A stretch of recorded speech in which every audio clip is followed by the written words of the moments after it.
তো প্রথমত এই পড়াটি কিন্তু আমাদের অলরেডি পড়া আছে। কোথায় পড়া আছে? 9-10-এ। হ্যাঁ, আমাদের এখানে কতগুলো জিনিস একটু মনে করতে হবে। প্রথমটি হলো অভ্যন্তরীণ বিভব পতন, অভ্যন্তরীণ রোধ।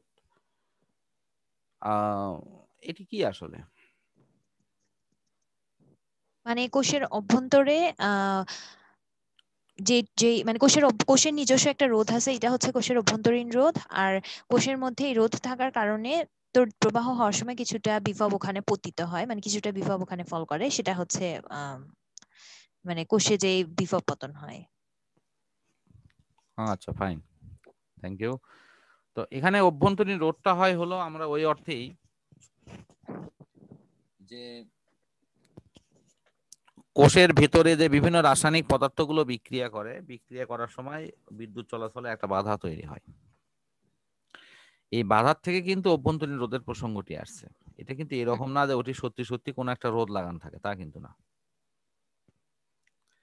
যদি রাসায়নিক বিক্রিয়া না হয়ে যদি সরাসরি খালি বিদ্যুৎ পার হয়ে যেত, তাহলে কিন্তু এই রোধটা হয়তো ওইভাবে কাজ করতো না। ঠিক আছে?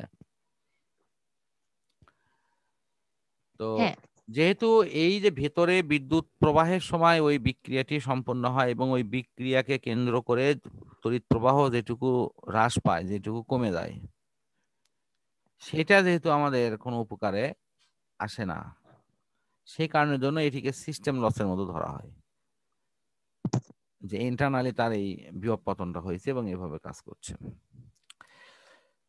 আর বাহ্যিক রোধ বলে একটি রোধ থাকে, যে রোধটা মানে হলো সেটি একটি যন্ত্র। কোনো বর্তনীতে আমরা এরকম একটা যন্ত্র ইউজ করব, সেটি বাহ্যিক রোধ হবে। তো আরেকটা জিনিসের সাথে পরিচয় করে আমি এটি ছবি আঁকে তোমাকে প্রমাণ করে দিচ্ছি আর কি, বা পুরো সিস্টেমটা বুঝিয়ে দিচ্ছি। তড়িৎচালক বল, ইলেকট্রোমোটিভ ফোর্স, এটি কি?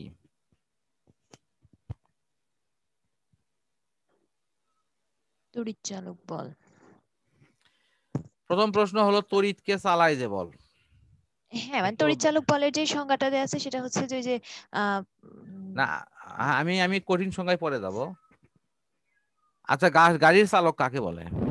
শুনেই তো হাসবা, স্যার এত যে সোজা গাড়ি প্রশ্ন এত কিছু করলেন। চালায়, বিচারক কাকে বলে? যে বিচার কার্য সম্পন্ন করে। যে বিচার করে তাকে বিচারক বলে। একটা আরো সহজ হ্যাঁ, ভাষায় আসি। আচ্ছা। তাহলে যে তড়িৎকে চালায় তাকে তড়িৎ চালক বল বলা যাবে না? হ্যাঁ, হ্যাঁ, বলা যাবে। বলা যাবে। তাহলে এই যে তুমি যে এখানে ছবি দেখতে পাচ্ছ, যে একটা অ্যানোড এবং ক্যাথোডের, একটি অ্যানোড এবং ক্যাথোডের মধ্যে যে তড়িৎ প্রবাহটা কোষ সহ সমস্ত বর্তনী জুড়ে হয়,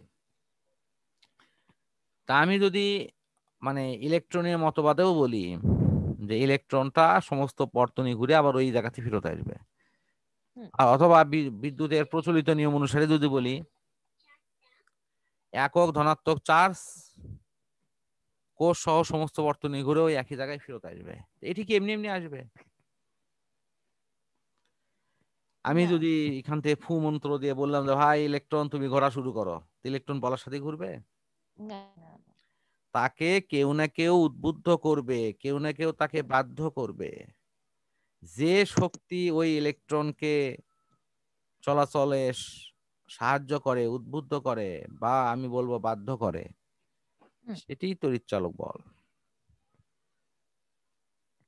তড়িৎচালক বল। তাহলে আমি যদি বলি যে তড়িতের উৎস তড়িৎকে চালনা করার জন্য যে শক্তি প্রদান করে, আবার বলতেছি তড়িতের উৎস তড়িৎকে চালনা করার জন্য যে শক্তি সরবরাহ করে, সরবরাহ তাকে করে, বলা হ্যাঁ। হয় তড়িৎচালক বল। তো এটার অ্যাকচুয়ালি সংজ্ঞা যেটা দেওয়া আছে সেটি হলো একক ধনাত্মক চার্জকে কোষ সহ সমস্ত বর্তনী ঘুরিয়ে আবার ওই একই জায়গাতে আনতে যে পরিমাণ কাজ করতে হয়। কারণ ওই কোষ সহ সমস্ত বর্তনী আনতে একটি শক্তি প্রয়োগ করতে হয়, আর এই শক্তির হুম, পরিমাণটা কি হয় ওখানকার কাজ দ্বারা সম্পূর্ণ করা হয়।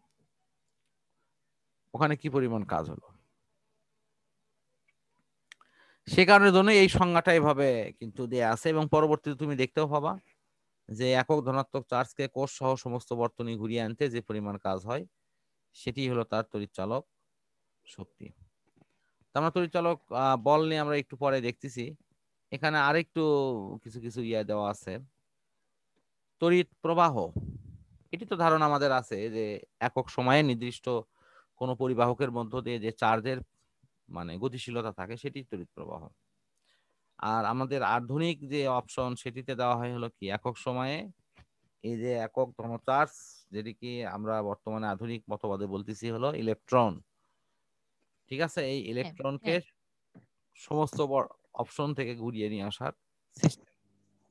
তার মানে ইলেকট্রনের গতিশীলতাই হলো তড়িৎ প্রবাহ। আর আগের দিন অনুসারে কি ধনাত্মক আধানের মানে হ্যাঁ হ্যাঁ তখনকার সেই হ্যাঁ, মানে প্রথমে আগেকার দিনে তো তাই বিশ্বাস করতো।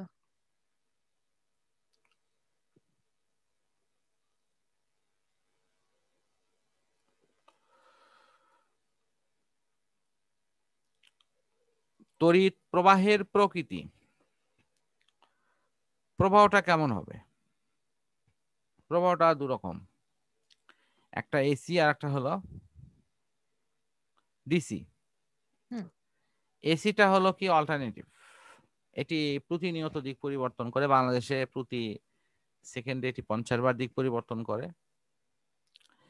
এবং এই দিক পরিবর্তন করার অভিমুখে এটি প্রবাহিত হয় উচ্চ বিভব থেকে নিম্ন বিভবের দিকে। অ্যাম্পিয়ার তড়িৎ প্রবাহের ক্ষেত্রে এটি একটা বিশেষ পরিমাপ। তবে এখানে যে সংজ্ঞাটা দেওয়া আছে এটা অনেক সময় অনেকেরই মনে রাখা বেশ কঠিন হয়।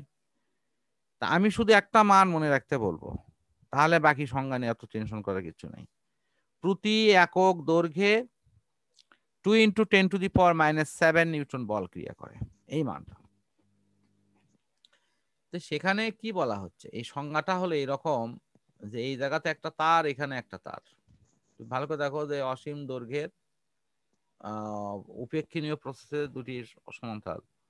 হ্যাঁ তো এই পরিবাহক গুলো যে পরিমাণ তড়িৎ চালালে, এই যে এখানে 2 × 10⁻⁷ নিউটন।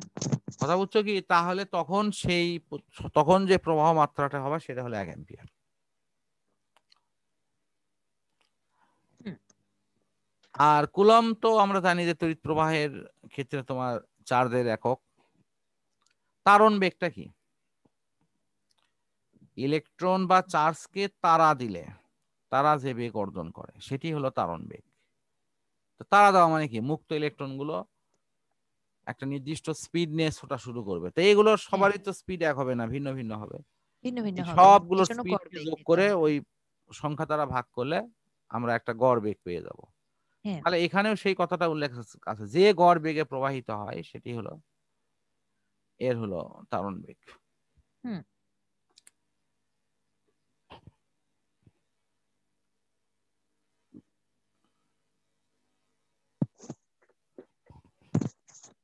তারণ বেগের রাশিমালা দেওয়া আছে।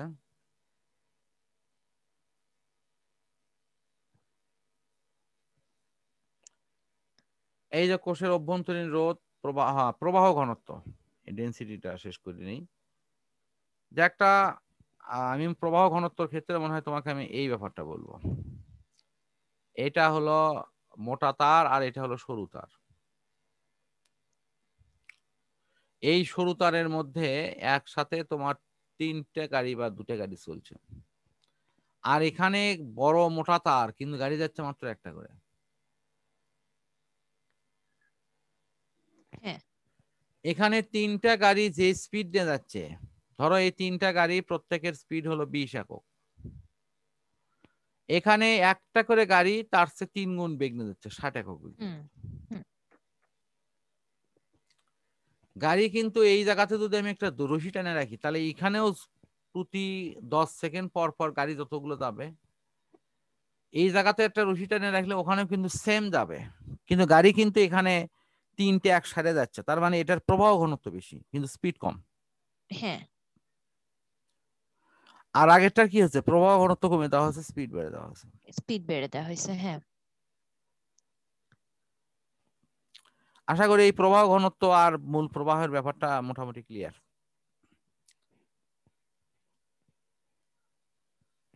জি স্যার, এটা এখন ক্লিয়ার। আচ্ছা, এবং এটার মাধ্যমে কিন্তু যে আমরা যে বলি 200 অ্যাম্পিয়ারের এটা ওটা নানান কিছু যে ব্যাখ্যা দেওয়া হয়, এবং দূর দূরান্তে বিদ্যুৎ পাঠানোর করার ক্ষেত্রে এই যে এই নীতিটা অবলম্বন করা হয়, এটা অর্থাৎ পথ প্রশস্ত থাকবে কিন্তু বিদ্যুতের পরিমাণ কমে দিয়ে স্পিড বেড়ে দেওয়া হয়।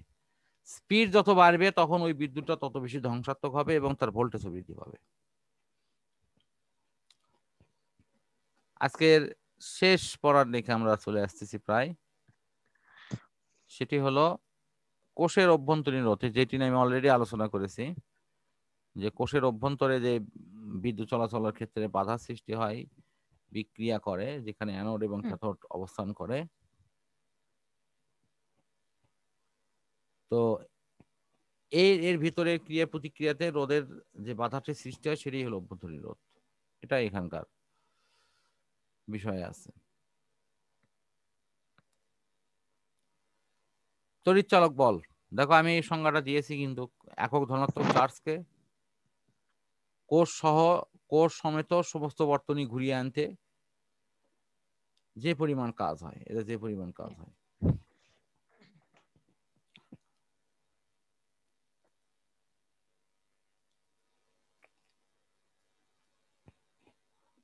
তড়িৎচালক বলের একক আগের মতোই ভোল্ট হবে। তো এরপরে আছে হলো তোমার সম্পর্ক। তো সম্পর্ক আমরা সামনের দিনই করি নাকি? আগের জি দিনের স্যার, তাও আগের করা দিনের যায়, গুলো তোমার যেহেতু অনেকগুলো আমার পড়া, আগের দিনে পড়াগুলো একটু আগের দিনের বাকি। হ্যাঁ, পড়াগুলো জমে আছে। হ্যাঁ, জমে না থাকলে আজকে সম্পর্ক করে দিতাম একবারে পুরো ডিটেলস সহ। এমনি সম্পর্ক তো তোমার জানা আছে এমনি। জি তো স্যার। ওটা তো হয়তো আমি সূত্র আকারে তো এমনি লিখতেই পারবো, কিন্তু আমি চাচ্ছি যে পুরোটা তোমার একবার প্রমাণ সহ ই ভাগ হলো আর প্লাস কি ছোট আর, এটা তো মূল সম্পর্ক। তো ইনশাআল্লাহ সামনের দিন এখান থেকে শুরু করবো হিনি।